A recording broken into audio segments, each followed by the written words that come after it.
Well, we're back with Ian Anderson to talk a little more about Thick as a Brick. Welcome back. Now, the musicians that play on the album, how did you choose them and how did they get to be involved in all of this?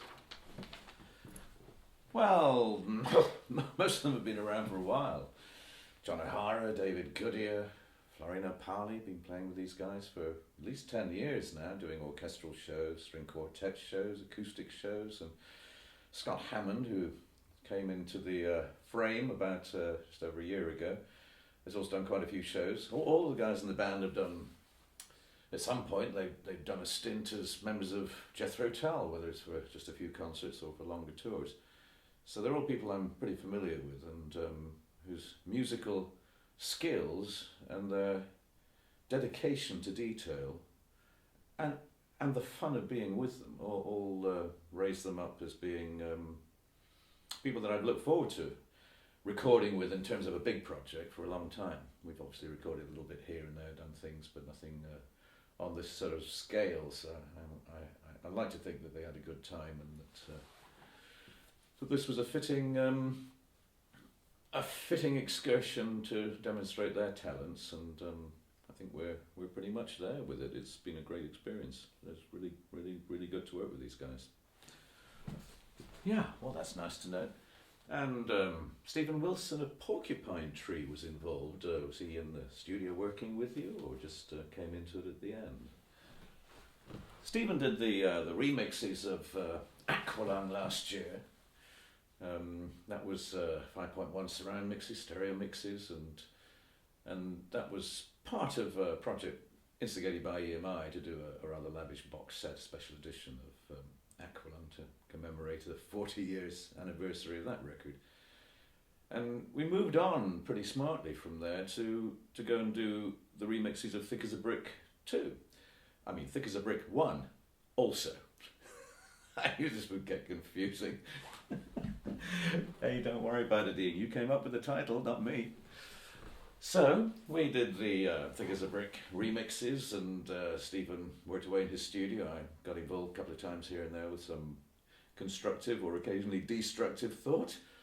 And Stephen gave it a lot more clarity, a lot more punch and vigour. I think going back to examine those old multi-track tapes, analogue tapes as they were, it's a bit daunting, but with the benefit of modern digital technology, you can tidy things up, clear things up, get that sparkle back into the music that you thought you had in the studio, but so often gets lost along the way by the time you've done your mixing and your mastering. And back then, of course, it was vinyl records, cassette tapes. You know, the compromises you made during mixing, and particularly in mastering, really did reduce the studio effort sometimes to being almost seemingly not quite worth it, the attention that goes into the original recording. You never really capture on a cassette tape, let alone a scratchy bit of old vinyl. So going back and finding those old analog tapes and remastering was a good thing to do. First of all, Aqualung, then Thick as a Brick, and Stephen Wilson's rather younger ears were able to make the best of those original multi-tracks. So good job, Stephen. And then happened to be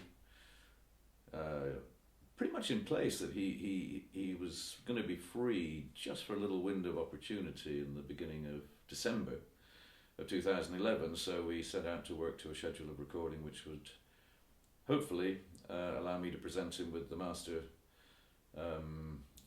tracks by 3rd or 4th of December, I think it was, and he had a few days, like maybe a week set aside to do the mixing.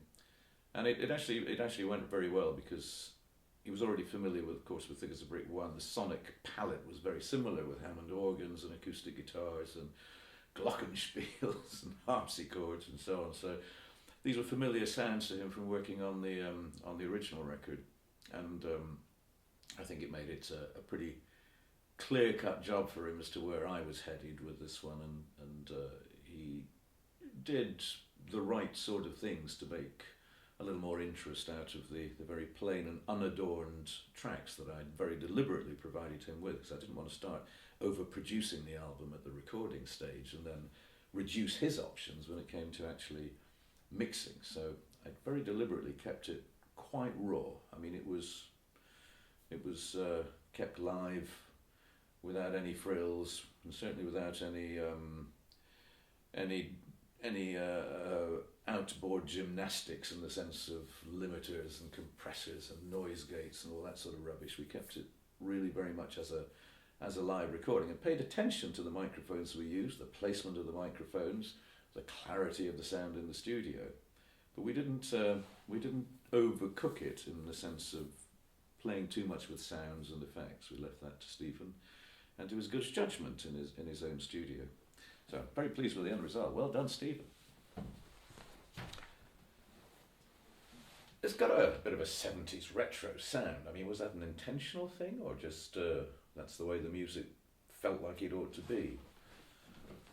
Well, it was intentional. I just started off with the idea of writing music that would work with that array of instruments, and because right from the beginning I intended to play these things live on stage, Thick as a Brick 1 and 2, you know, we really wanted to stick with the same kind of colours. So the Hammond organ is very prominent, and we purchased the latest version of that with some very movable and mobile little rotator speaker cabinets that actually can go on the road with us. So we can recreate the sound pretty much exactly when it comes to the live shows.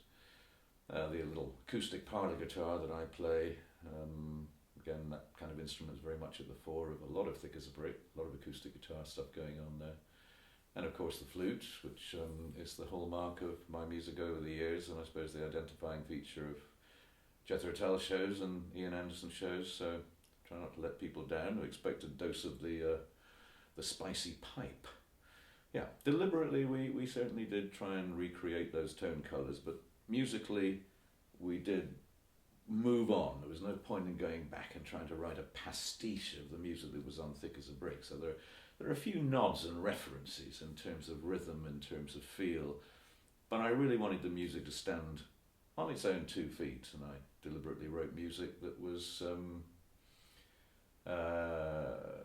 unfettered with any thought or obligation to somehow recreate specifically the musical styles and the nuances of the original album. This one, whole new deal, musically speaking, but the same old instruments, which have been with us, haven't they, for 50 odd years. The Gibson and Fender guitars, the Hammond organ, the crunchy sounds that are just as much a part of every rock band today as they were when they were first invented all those years ago.